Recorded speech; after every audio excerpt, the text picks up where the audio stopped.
paid with blood or some sort of pain. You caused a permanent stain, which has determined your fate. I've never seen so clear, I feel the end and it's near. The day of reckoning's here, the sound of deafening fear. You gon' die if you try, you just might get a little bit of trouble, K-N-I-F-E, right in your side, you will never see me coming. You gon' die if you try, you just might get a little bit of trouble, K-N-I-F-E, right in your side, you will never see me My coming. energy is next level, so damn you better be careful. I got an angel and devil, he stabs me straight in the temple. I'm ready to be a rebel, I've got a lot of potential hidden inside of this vessel. That shit is so exponential. I need a first class ticket to the top, no limit. I don't play no gimmicks, I'ma take you to the clinic. If you want a taste, come at me and you will be replaced. They won't find a trace of you anywhere or any place. You gon' die if you try, you just might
get a little bit of trouble, K-N-I-F-E, right in your side, you will never see me coming. You gon' die if you try, you just might get a little bit of trouble,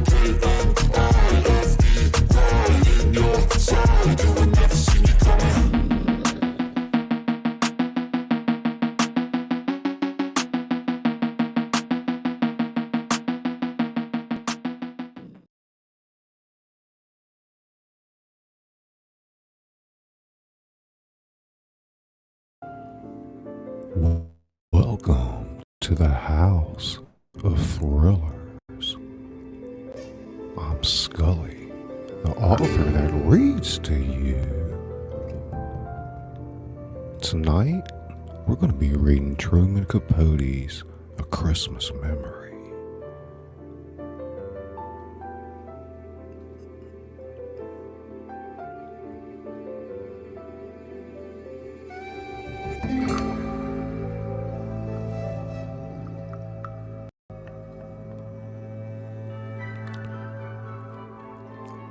Imagine a morning in late November, a coming of winter morning more than 20 years ago.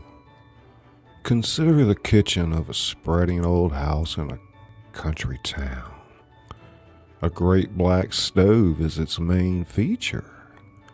But there is also a big round table and a fireplace with 2 rocking chairs placed in front of it. Just today, the fireplace commenced its seasonal roar. A woman with shorn white hair is standing at the kitchen window. She is wearing tennis shoes and a shapeless gray sweater over a summery calico dress. She is small and sprightly, like a bantam hen, but due to a long youthful illness, her shoulders are pitifully hunched. Her face is remarkable, not unlike Lincoln's, craggy like that, and tinted by sun and wind. But it is delicate too, finely boned, and her eyes are sherry-colored and timid. "Oh my," she exclaims, her breath smoking the window pane. "It's fruitcake weather."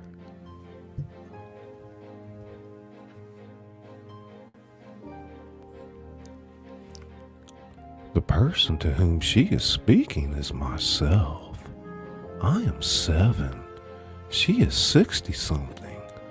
We are cousins, very distant ones, and we have lived together, well, as long as I can remember.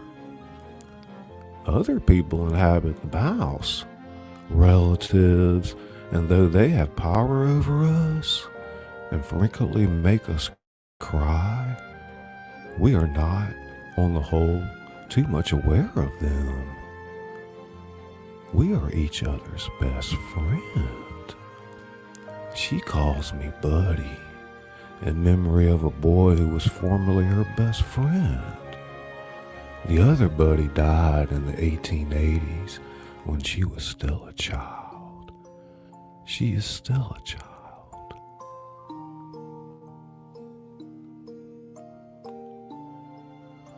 "I knew it before I got out of bed," she says, turning away from the window with a purposeful excitement in her eyes. "The courthouse bell sounded so cold and clear, and there were no birds singing. They've gone to warmer country, yes indeed. Oh, Buddy, stop shuffling biscuit and fetch our buggy. Help me find my hat. We've 30 cakes to bake."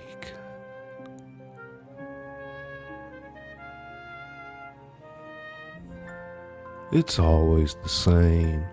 A morning arrives in November, and my friend, as though officially inaugurating the Christmas time of year that exhilarates her imagination and fuels the blaze of her heart, announces, "It's fruitcake weather. Fetch our buggy.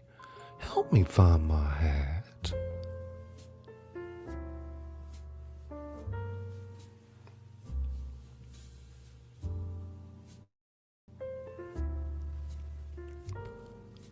The hat is found.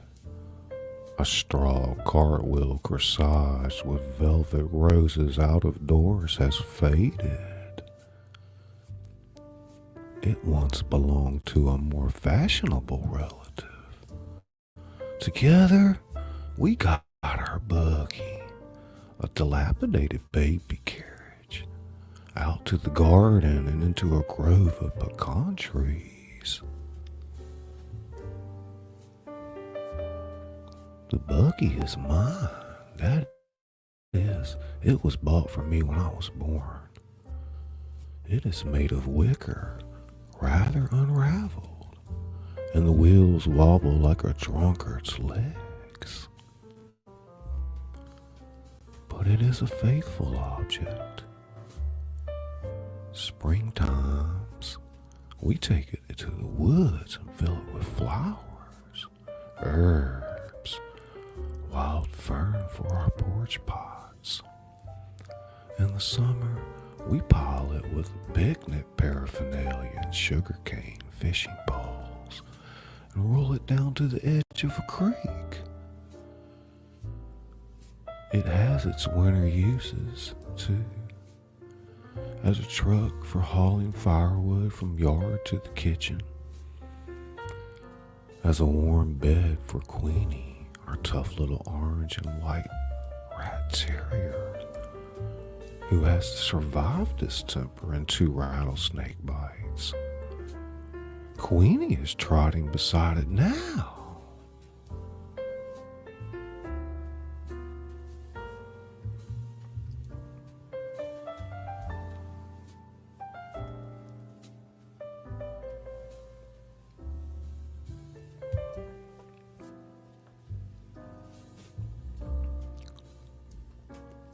3 hours later, we are back in the kitchen holding a heaping buggy load of windfall pecans. Our backs hurt from gathering them, how hard they were to find, the main crop having been shaken off the trees and sold by the orchard's owners, who are not us.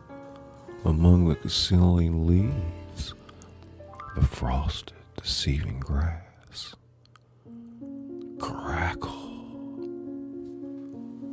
a cherry crunch, scraps of miniature thunder sound as the shells collapse and the golden mound of sweet, oily ivory meat mounts in the milk glass bowl.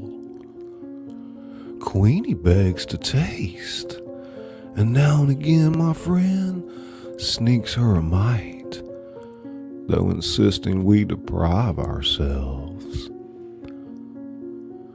We mustn't, buddy. If we start, we won't stop. And there's scarcely enough as there is for 30 cakes. The kitchen is growing dark. Dusk turns the window into a mirror. Our reflections mingle with the rising moon as we work by the fireside in the firelight. At last, when the moon is quite high, we toss the final hole into the fire and, with jointed sighs, watch it catch flame. The buggy is empty. The bowl is brimful.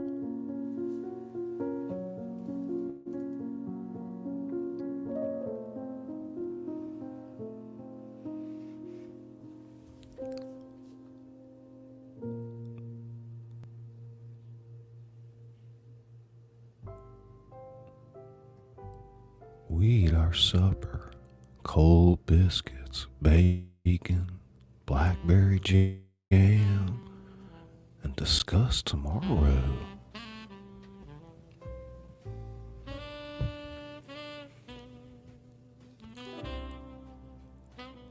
Tomorrow, the kind of work I like best begins. Buying cherries and citron, ginger and vanilla and canned Hawaiian pineapple, rinds and raisins and walnuts and whiskey and oh, so much flour, butter, so many eggs, spices, flavorings. Why, we'll need a pony to pull the buggy home.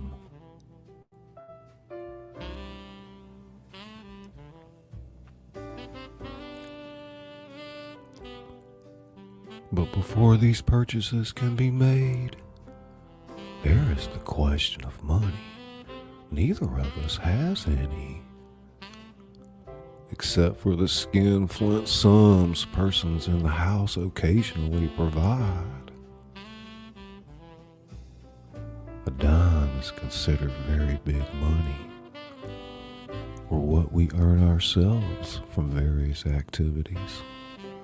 Holding rummage sales, selling buckets of hand-picked blackberries, jars of homemade jam and apple jelly and peach preserves. Rounding up flowers for funerals and weddings.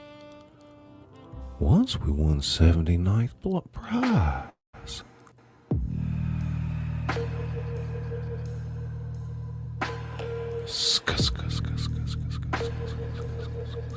A house of thrillers.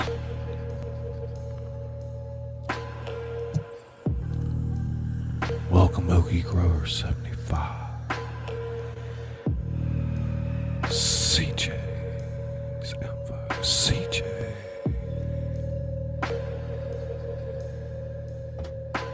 Soothing sound.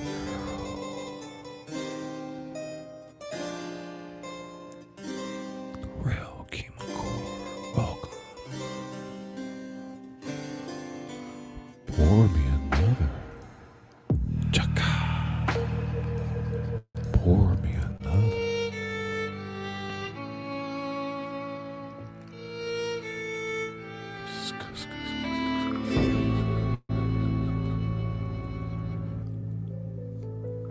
$5 in a national football contest. Not that we know a full thing about football. It's just that we enter any contest we hear about.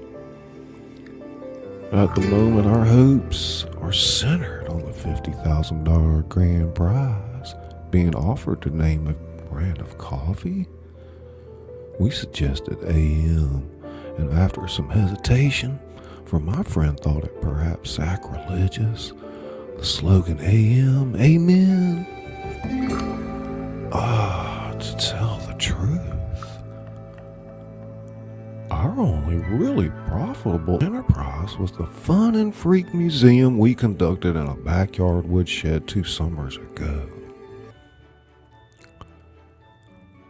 The fun was a stereopticon with slide views of Washington and New York lent us by a relative who has been those places. She was furious when she discovered why we borrowed it. The freak was a 3-legged bitty chicken hatchet by one of her own hens.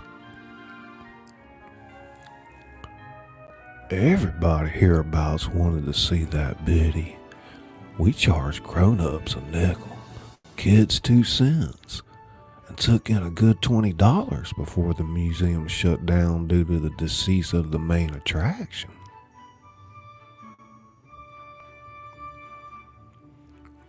But one way and another we do each year accumulate Christmas savings, a fruitcake fund.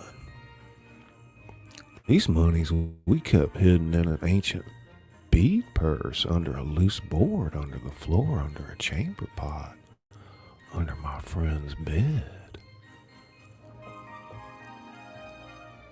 The purse is seldom removed from this safe location except to make a deposit, or as happens every Saturday, a withdrawal. For on Saturdays I'm allowed 10 cents to go to the picture show.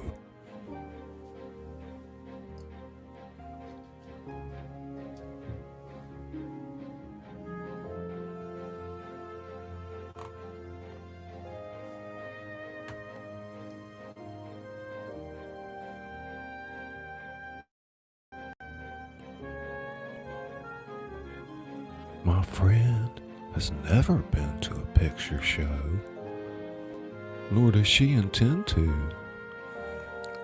I'd rather hear you tell the story, buddy. That way I can imagine it more. Besides, a person my age shouldn't squander their eyes. When the Lord comes, let me see him clear. In addition to never having seen a movie, she has never eaten in a restaurant, traveled more than 5 miles from home, received or sent a telegram, read anything except funny papers in the Bible, worn cosmetics, cursed, wished someone harm, told a lie on purpose, let a hungry dog go hungry. Here are a few things she has done, does do, killed with a hoe the biggest rattlesnake ever seen in this county. 16 rattles. Dip snuff secretly. Tame hummingbirds, just try it till they balance on her finger. Tell ghost stories. We both believe in ghosts. So tingling they chill you in July. Talk to herself. Take walks in the rain. Grow the prettiest japonicas in town. Know the recipe for every sort of old-time Indian cure, including a magical wart remover.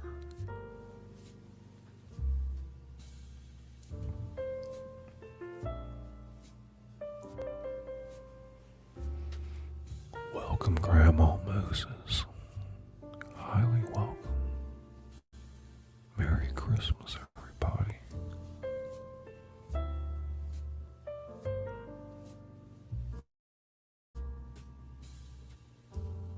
Soothing sound girl. Soothing sound girl. Soothing sound girl.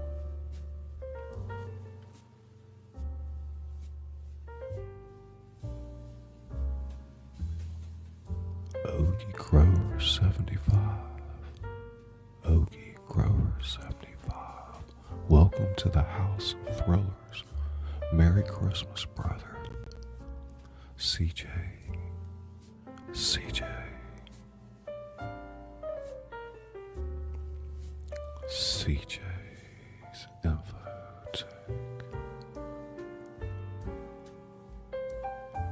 Now, with supper finished, we retire to the room in a faraway part of the house where my friend sleeps in a scrap quilt-covered iron bed, painted rose pink.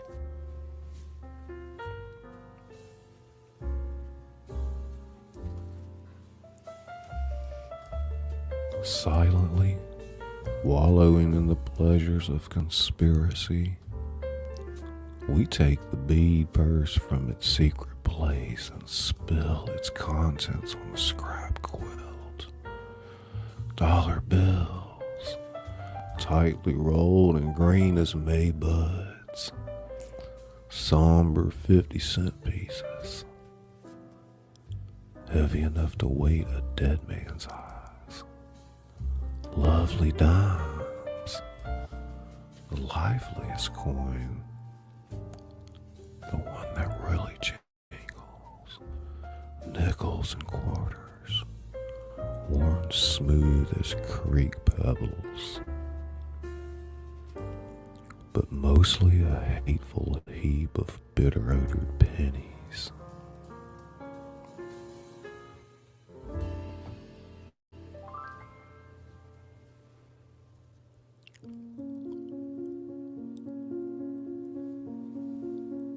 Last summer, others in the house contracted to pay us a penny for every 25 flies we killed. Oh, the carnage of August, the flies that flew to heaven. Yet it was not work in which we took pride. And as we sit counting pennies, it is though we were back tabulating dead flies. Neither of us has a head for figures. We count slowly, lose track, start again. According to her calculations, we have $12.73. According to mine, exactly $13. I do hope you're wrong, buddy. We can't mess around with 13. The cakes will fall. Or put somebody in the cemetery. Why, I wouldn't dream of getting out of bed on the 13th. This is true. She always spends 13ths in bed. So, to be on the safe side, we subtract a penny and toss it out the window.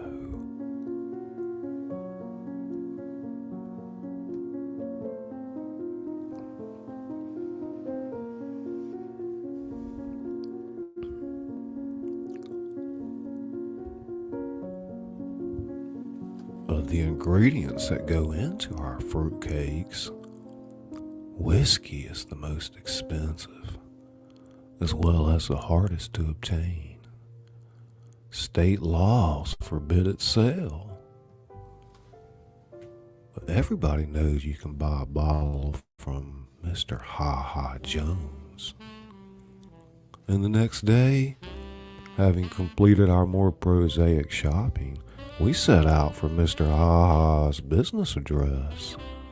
A sinful, to quote public opinion, fish fry and dancing cafe down by the river. We've been there before and on the same errand.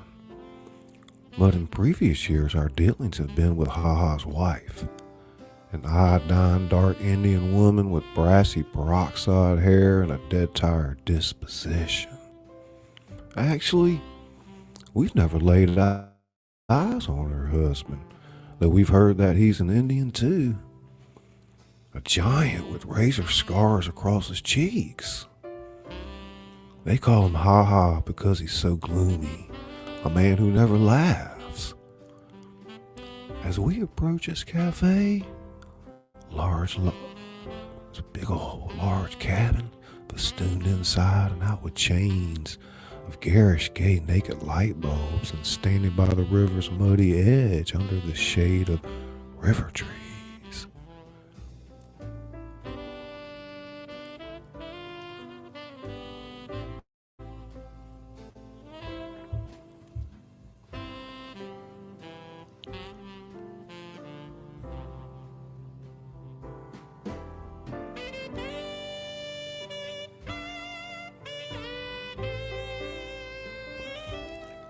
Even Queenie stops prancing and sticks close by.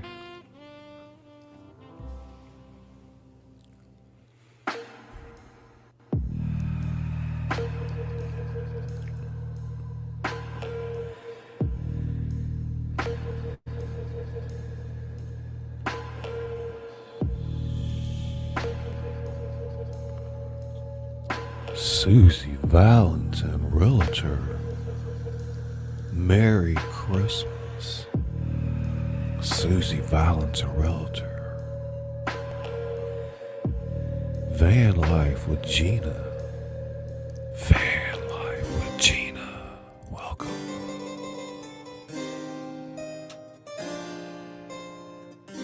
Van life with Gina. Heavy metal chef. Heavy metal chef.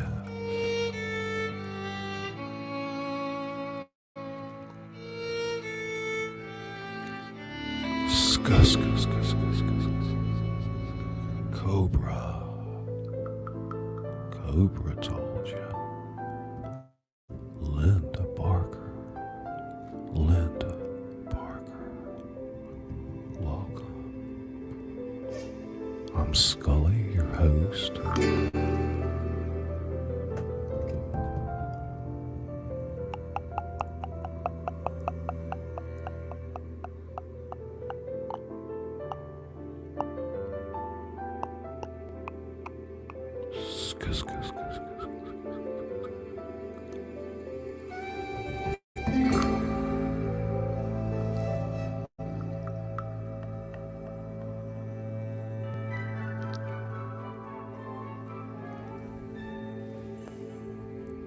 Even Queenie stops prancing and sticks close by. People have been murdered in Ha Ha's cafe, cut to pieces, hit on the head. There's a case coming up in court next month. Naturally, these going-ons happen at night when the colored lights cast crazy patterns in the Victrola wells. In the daytime, Ha Ha's is shabby and deserted. I knock at the door. Queenie barks. My friend calls. Mrs. Ha Ha, ma'am. Anyone home? Footsteps. The door opens. Our hearts overturn. It's Mr. Ha Ha Jones himself. And he is a giant. He does have scars. He doesn't smile. No, he glowers at us, those Satan-tilted eyes, and demands to know. What do you want with Ha? For a moment, we are too paralyzed to tell. Presently, my friend half finds her voice, a whispery voice at best. If you please, Mr. Ha Ha, we'd like a quart of your finest whiskey. His eyes tilt more. Would you believe it? Ha Ha is smiling, laughing too. Which one are you drinking, ma'am? It's for making fruitcakes, Mr. Ha Ha. Cooking. This sobers him. He frowns. That's no way to waste good whiskey. Nevertheless, he retreats into the shadowed cafe and seconds later appears carrying a bottle of daisy yellow unlabeled liquor. He demonstrates its sparkle in the sunlight and says, $2. We pay him with nickels and dimes and pennies. Suddenly, as he jangles the coins in his hand like a fistful of dice, his face softens. Tell you what, he proposes, pouring the money back into our bead purse. Just send me one of those fruitcakes instead. Well, here's a lovely man. We'll put in an extra cup of raisins in his cake.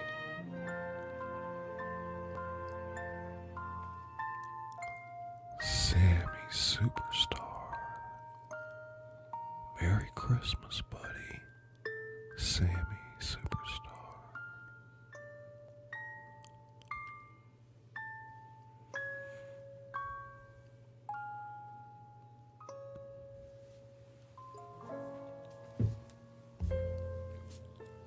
The black stove, stoked with coal and firewood, glows like a lighted pumpkin.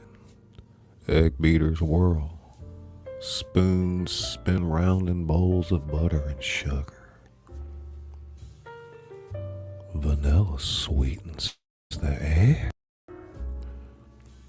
Ginger spices it.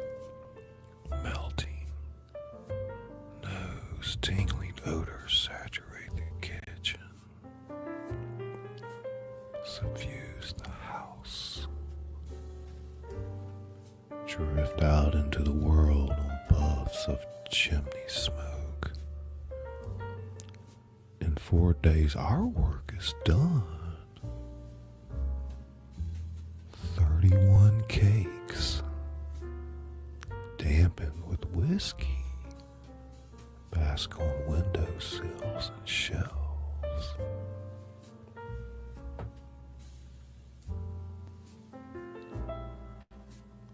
Who are they for? Friends.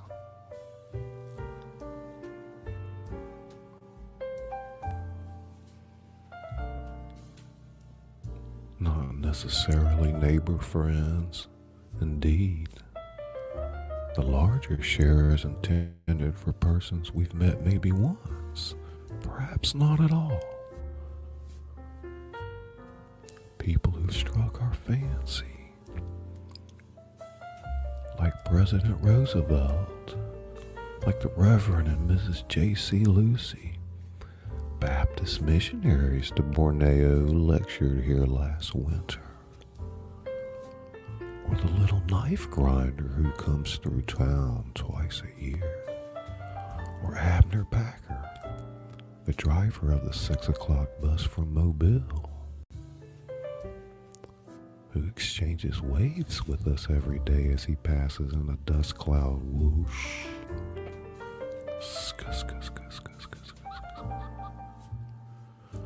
Or the young Winstons. A California couple whose car once afternoon broke down outside the house and who spent a pleasant hour chatting with us on the porch.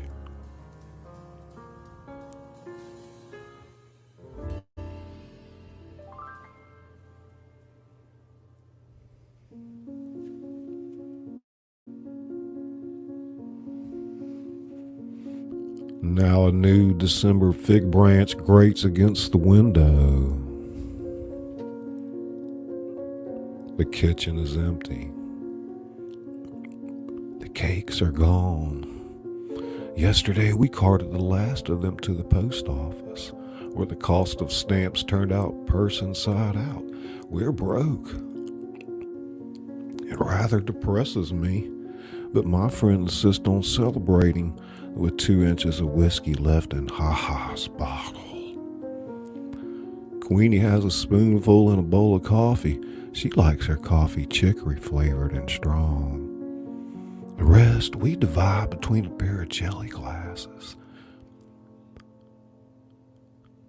We're both quite awed at the prospect of drinking straight whiskey. The taste of it brings screwed up expressions and sour shudders. But by and by we begin to sing, the two of us singing different songs simultaneously. I don't know the words to mine, just come on along, come on along to the dark town strutter's ball. But I can dance, that's what I mean to be, a tap dancer in the movies. My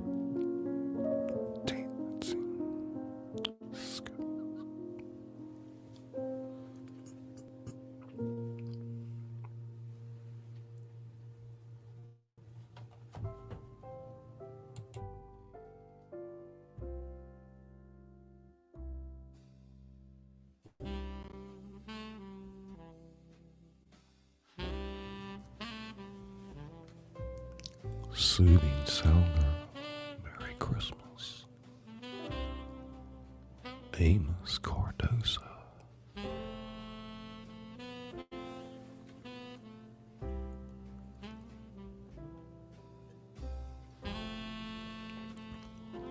I'm Scully, the author that reads to you.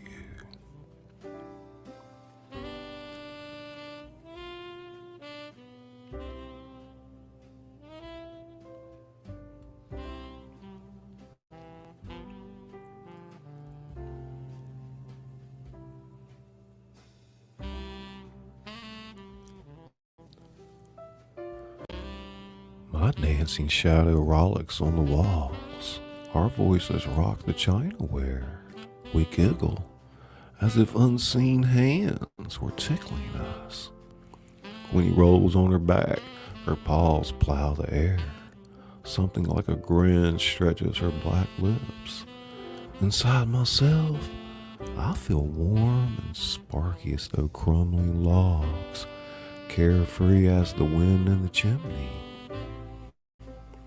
My friend waltzes round the stove, the hem of her poor calico skirt pinched between her fingers as though it were a party dress. Show me the way to go home, she sings, her tennis shoes squeaking on the floor. Show the way to go home.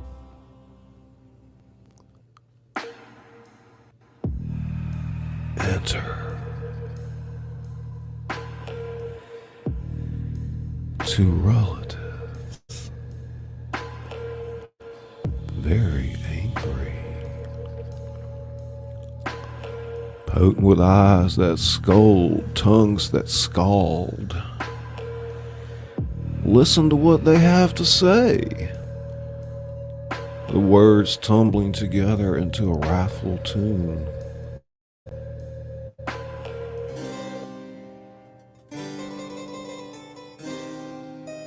child of 7? Whiskey on his breath? Are you out of your mind? Feeding a child of 7 must be loony. Road to ruination. Remember Cousin Kate? Uncle Charlie? Uncle Charlie's brother-in-law? Shame. Scandal. Humiliation. Kneel, pray, beg the Lord. Queenie sneaks under the stove. My friend gazes at her shoes. Her chin quivers. She lifts her skirt and blows her nose and runs to her room. Long after the town has gone to sleep and the house is silent except for the chimneys of clocks and the sputter of fading fires, she is weeping into a pillow already as wet as a widow's handkerchief. Don't cry, I say, sitting at the bottom of her bed and shivering despite my flannel nightgown that smells of last winter's cough syrup. Don't cry, I beg, teasing her toes, tickling her feet. You're too old for that. It's because I'm too old and funny. Not funny, fun. More fun than anybody. Listen, if you don't stop crying, you'll be so tired tomorrow we can't go cut a tree. She straightens up. Queenie jumps on the bed where Queenie is not allowed to lick her cheeks. I know where we'll find real pretty trees.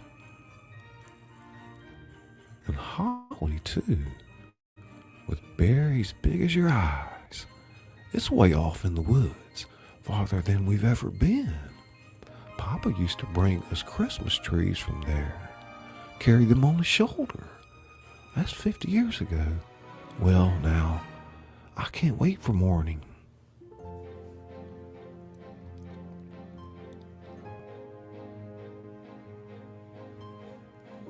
Morning.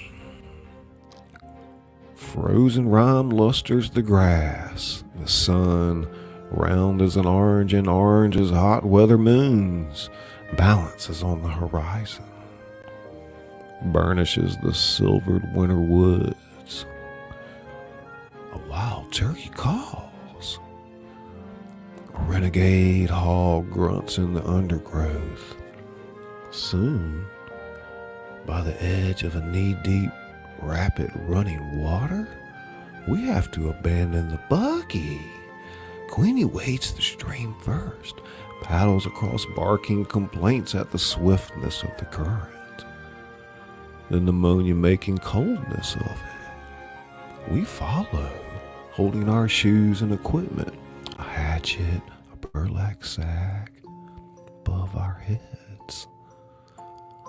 A mile more of chastising thorns and burrs and briars that catch at our clothes, of rusty pine needles brilliant with gaudy fungus and molted feathers. Here, there, a flash, a flutter, an ecstasy of shrillings remind us that not all the birds have flown south.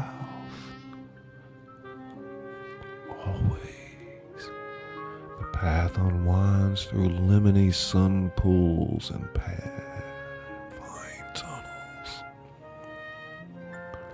Another creek to cross. A disturbed armada of speckled trout froths the water around us, and frogs the size of plates practice belly flops. Beaver workmen are building a dam.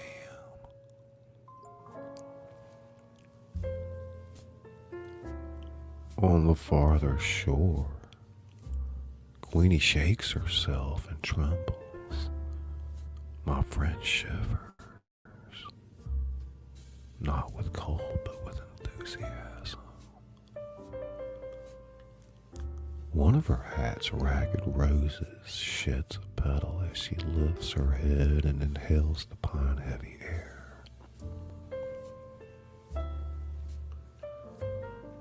We're almost there. Can you smell it? Can you smell it, buddy?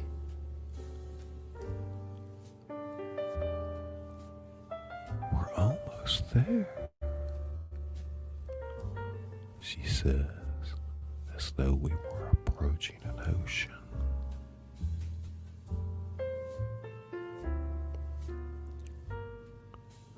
And indeed, it is a kind of ocean. Scented acres of holiday trees, prickly-leafed holly, red berries shiny as Chinese bells. Black crows swoop upon them screaming. Having stuffed our burlap sacks with enough greenery and crimson to garland a dozen windows, we set about choosing a tree. It should be, muses my friend, twice as tall as a boy, so a boy can't steal the star. The one we pick is twice as tall as me.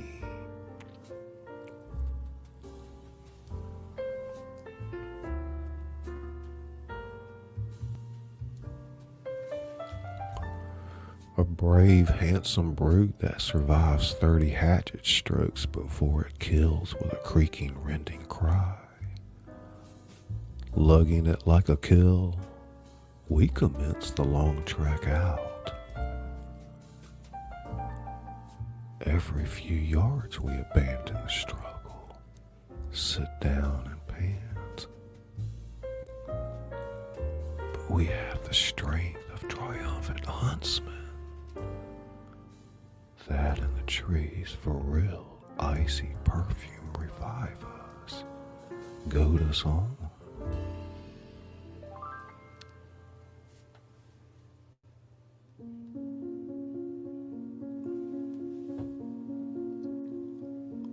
Oh yes, gus, gus, gus, gus, gus, gus, gus, gus, gus, gus.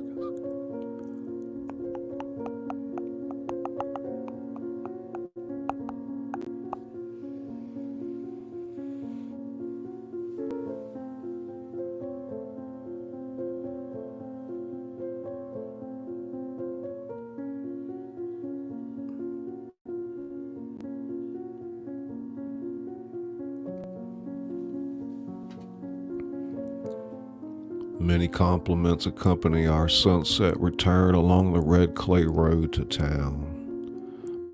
But my friend is sly and non-committal when passerbys praise the treasure perched in our buggy. What a fine tree. And where did it come from? Yonder ways, she murmurs vaguely. Once a car stops and the rich mill owner's lazy wife leans out and whines, "Give you 2 bits, cash for that old tree." Ordinarily, my friend is afraid of saying no, but on this occasion she promptly shakes her head. "We wouldn't take $1. The mill owner's wife persists. $1 my foot, 50 cents. That's my last offer. Goodness, woman, you can get another one."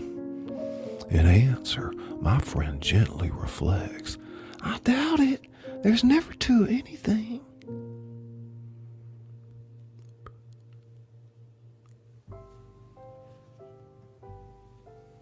Home. Queenie slumps by the fire and sleeps till tomorrow, snoring loud as a human.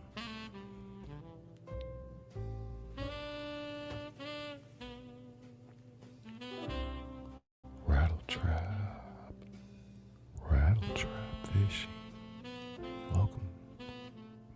Christmas. Beth Bucello, welcome. Merry Christmas.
A trunk in the attic contains a shoebox of ermine tails off an opera cape of a curious lady who once rented a room in the house. Coils of frazzled tinsel gone gold with age. One silver star. A brief rope of dilapidated, undoubtedly dangerous candy-like light bulbs. Excellent decorations, as far as they go, which isn't far enough.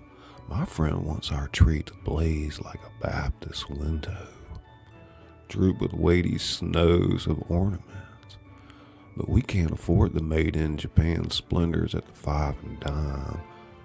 So we do what we've always done, sit for days at the kitchen table with scissors and crayons and stacks of colored paper. I make sketches and my friend cuts them out. Lots of cats, fish too, because they're easy to draw. Some apples, some watermelons, a few winged angels devised from saved up sheets of Hershey bar tinfoil. We use safety pins to attach these creations to the tree. As a final touch, we sprinkle the branches with shredded cotton, picked in August for this purpose. My friend, surveying the effect, clasp her hands together. Now, honest, buddy, doesn't it look good enough to eat? Queenie tries to eat an angel.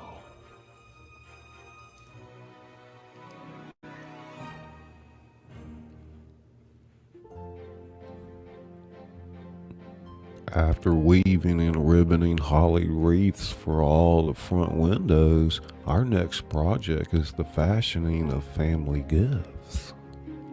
Tie-dye scarves for the ladies, for the men a home-brewed lemon and licorice and aspirin syrup to be taken at the first symptoms of a cold and after hunting. When it comes time for making each other's gift, my friend and I separate to work secretly. I would like to buy her a pearl-handled knife, a radio, a whole pound of chocolate-covered cherries. We got some once, and she always swears I could live on them, buddy. Lord, yes, I could, and that's not taking his name in vain. Instead, I am building her a kite. She would like to give me a bicycle. She said so on several million occasions. If only I could, buddy. It's bad enough in life to do without something you want. But confound it, what gets my goat is not being able to give somebody something you want them to have. Only one of these days I will, buddy. Locate you a bike. Don't ask how. Steal it, maybe. Instead, I'm fairly certain that she is building me a kite. The same as last year and the year before. The year before that, we exchanged slingshots. All of which is fine by me.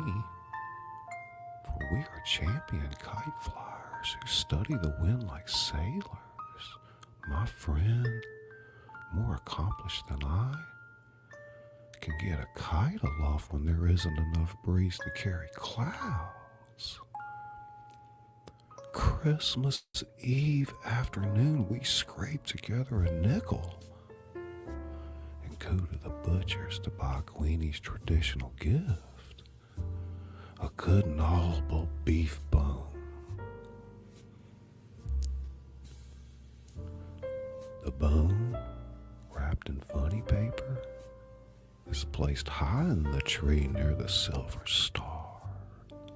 Queenie knows it's there. She squats at the foot of the tree, staring up in a trance of greed. When bedtime arrives, she refuses to budge. Her excitement it's equaled by mine. I kick the covers and turn my pillows as though it were a scorching summer's night. Somewhere a rooster crows, falsely, for the sun is still on the other side of the world.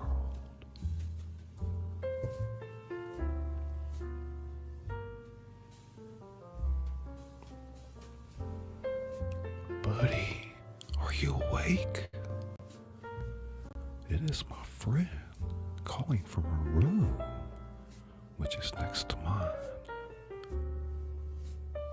And an instant later, she is sitting on my bed holding a candle. Well, I can't sleep a hoot, she declares. My mind's jumping like a jackrabbit. Buddy, do you think Miss Roosevelt will serve our cake at dinner? We huddle in the bed, and she squeezes my hand. I love you. Seems like your hand used to be so much smaller. I guess I hate to see you grow up. When you're grown up, will we still be friends? I say always. But I feel so bad, buddy. I wanted so bad to give you a bike. I tried to sell my cameo Papa gave me. Buddy, she hesitates as though embarrassed. I made you another kite. Then I confess that I made her one too, and we laugh. The candle burns too short to hold, out it goes, exposing the starlight.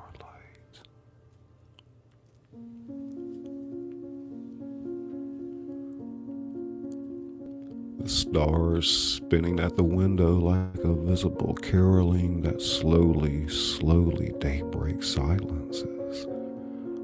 Possibly we doze, but the beginnings of dawn splashes like cold water.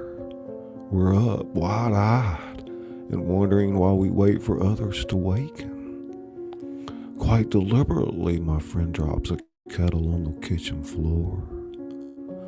I tap dance in front of closed doors. One by one, the household emerges, looking as though they'd like to kill us both. But it's Christmas, so they can't. First, a gorgeous breakfast. Just everything you can imagine. From flapjacks and fried squirrel to hominy grits and honey in the comb. Which puts everyone in a good humor except my friend and me. Frankly, we're so impatient to get at the presents we can't eat a mouthful.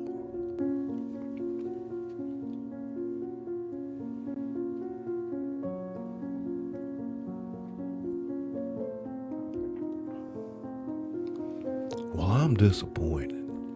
Who wouldn't be? With socks, a Sunday school shirt, some handkerchiefs, a hand-me-down sweater, and a year's subscription to a religious magazine for children, The Little Shepherd. It makes me boil. It really does.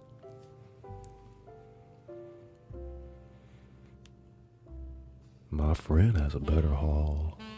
A sack of satsumas. That's her best present. She is proudest, however, of a white wool shawl knitted by her married sister. But she says her favorite gift is the kite I built her. And it is very beautiful, though not as beautiful as the one she made me, which is blue and scattered with gold and green good conduct stars. Moreover, my name is painted on it. Buddy. Buddy, the wind is blowing.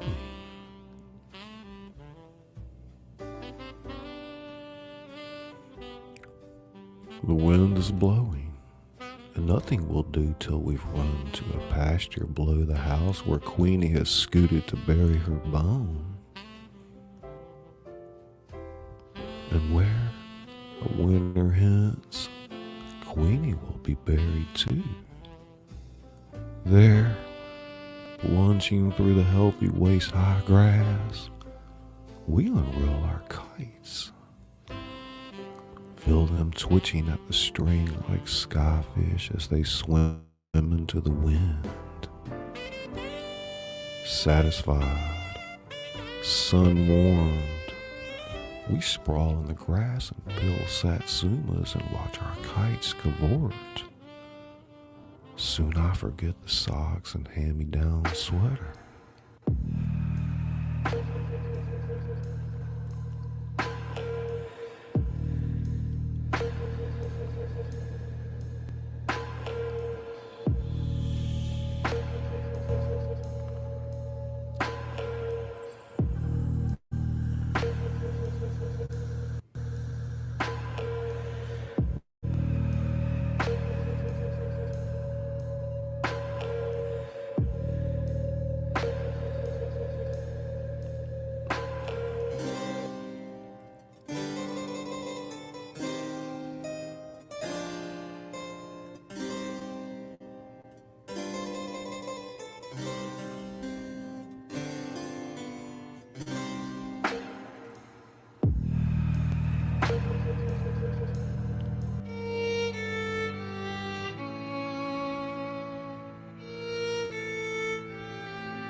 I'm as happy as if we'd already won the $50,000 grand prize in that coffee naming contest. Ma, how foolish I am, my friend cries, suddenly alert, like a woman remembering too late she has biscuits in the oven.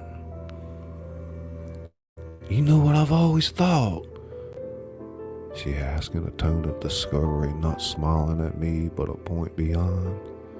I've always thought a body would have to be sick and dying before they saw the Lord.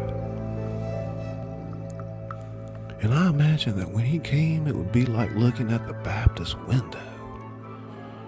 Pretty as colored glass with the sun pouring through. Such a shine, you don't know it's getting dark.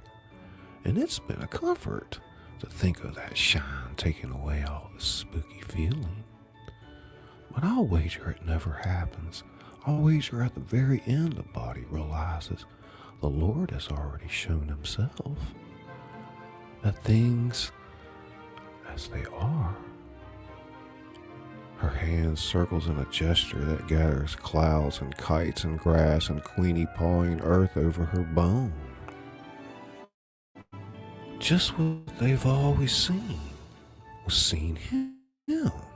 As for me, I could leave the world with today in my eyes. This is our last Christmas together. Life separates us. Those who know best decide that I belong in a military school, and so follows a miserable succession of bugle-blowing prisons, grim revel-ridden summer camps. I have a new home too, but it doesn't count. Home is where my friend is, and there I never go.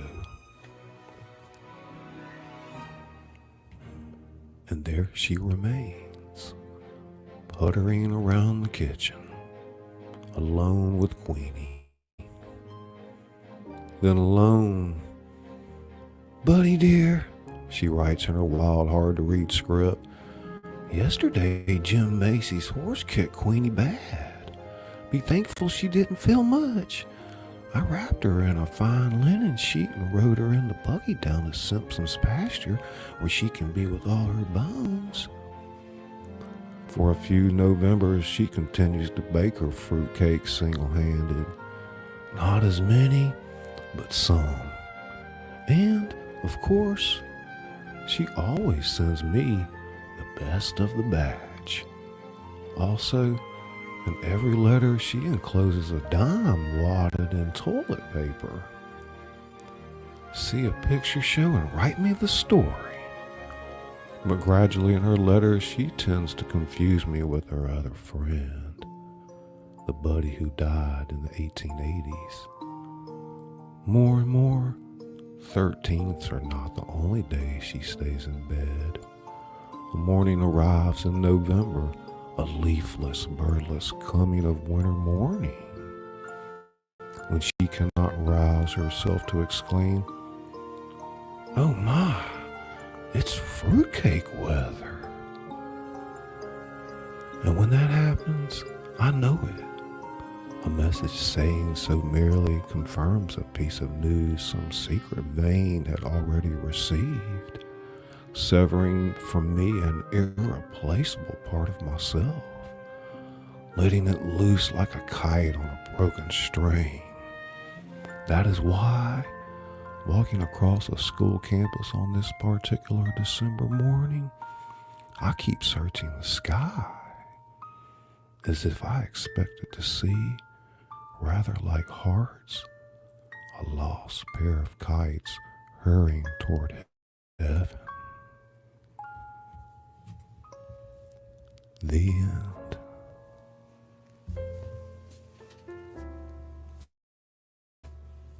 Thank you guys for coming out Christmas Eve. Merry Christmas to each and every one of you. Couponing with Selma. Couponing with Selma. Welcome to the house. Hope you guys enjoyed the story.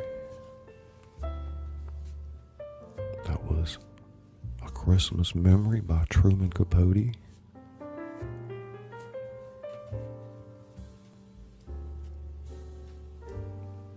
Buggy's mama. Buggy's mama. Oracles and beyond.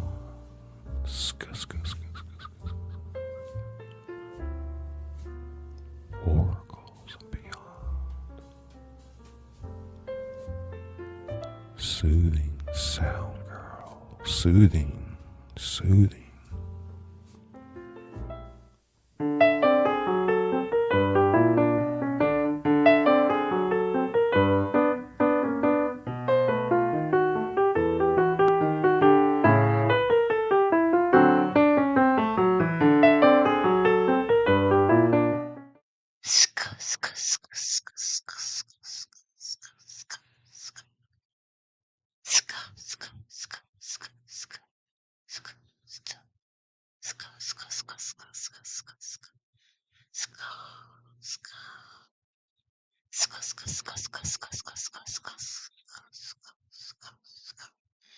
Tingle brain.